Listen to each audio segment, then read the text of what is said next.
એક ગધેડો લઈ લીધો તો કેમ થાય? ગધેડાની જરૂર છે. શેઠ ગધેડો ન લેવો એમ કરતા છે ને મારો પગાર વધારી ગયો. 1500 તો પગાર કર્યો તારો, હવે વધારે ન પોહાય મારે. શેઠ એક તો ગધેડો છે, બીજા ગધેડાને શું કરશો? એટલે તું મને ગધેડો કહેશો એમ? ના ના, હું તમને ગધેડો ના કહેતો, હું તો ઓલા ધમલાને ગધેડો કહું છું. શેઠ એમ દોડા કરે હું કઈ બી ના જવાનું. પણ તું ગધેડા જેવો છો, ધમલો ગધેડા જેવો નથી. શેઠ હું ગધેડા જેખો નથી, ઓલો ધમલો જ ગધેડા જેખો છે. મને ગધેડો કેશો એટલે તને ના કહેતો ભાઈ, તો ઓલા બીજાને કહું છું. તો બોલવામાં જાન રાખજે ને કે ઢીલી નાખી. એટલે હા પણ મારે શું હું શેઠ ઈ બધું તમે રેવા ગયો. હવે તમે મારો પગાર વધારવાનો શોખ ને ઈ મને કહી દો. હાલો તારો પગાર આજે નહીં વધે, કાલે નહીં વધે, સમજો? શેઠ મારો પગાર આજે નહીં વધે, કાલે નહીં વધે, પણ પમદી તો વધશે ને. આવતા વર્ષ સિવાય પગાર વધારવાની વાત કરીને તો કામમાંથી કાઢી મૂકી. હવે એ ઠેક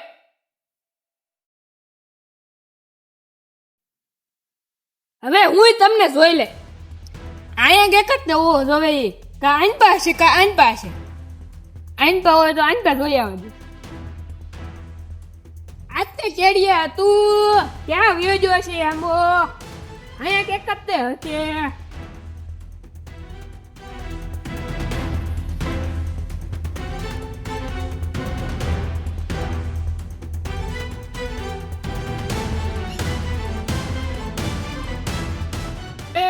પેલા તો ઓલું આંબાનું નિશાન ગોતવું પડશે.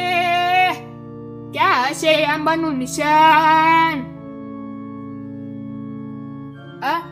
એ આવું તો નતું, બીજા આંબે હશે.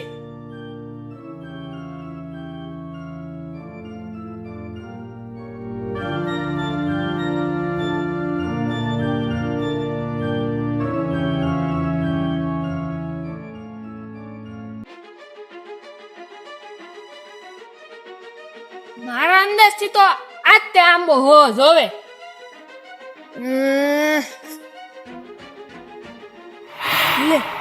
કેમ ભીખા આ બાજુ? મારે કાળી વિદ્યા શીખવી છે. કાળી વિદ્યા? હા મારે કાળી વિદ્યા શીખવી છે. તો જેવો બીજી વાર કે માગીને હા મારે આ એક જ જોતું છે. જાદુ આંબો માત્ર એક જ વિશ પૂરી કરે છે. હા ઠુન ઠુન. લે આ તો પાછો પણ લે હવે હું. તારી વિશ પૂરી થઈ ગઈ છે. તું ઘરે જા, તને બુક મળી જાય. તું ઘરે જા હવે, હા તને તાંત્રિક વિદ્યાની બુક મળી જાય. હા જોજે એનો ગલત યુઝ ન કરતો, એ હા નકર તારો આયુ બનશે. એ હા.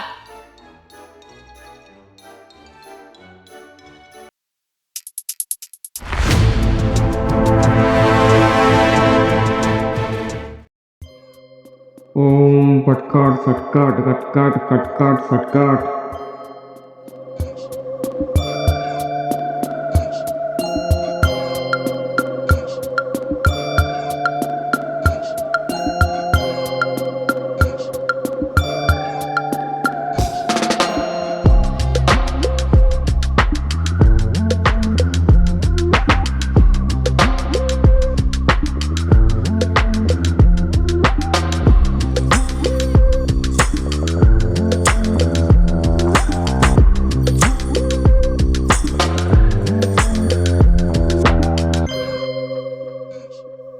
શું ભીખો સાચે જ તાંત્રિક બની જાહે કે પછી માત્ર ખાલી નાટક કરે છે?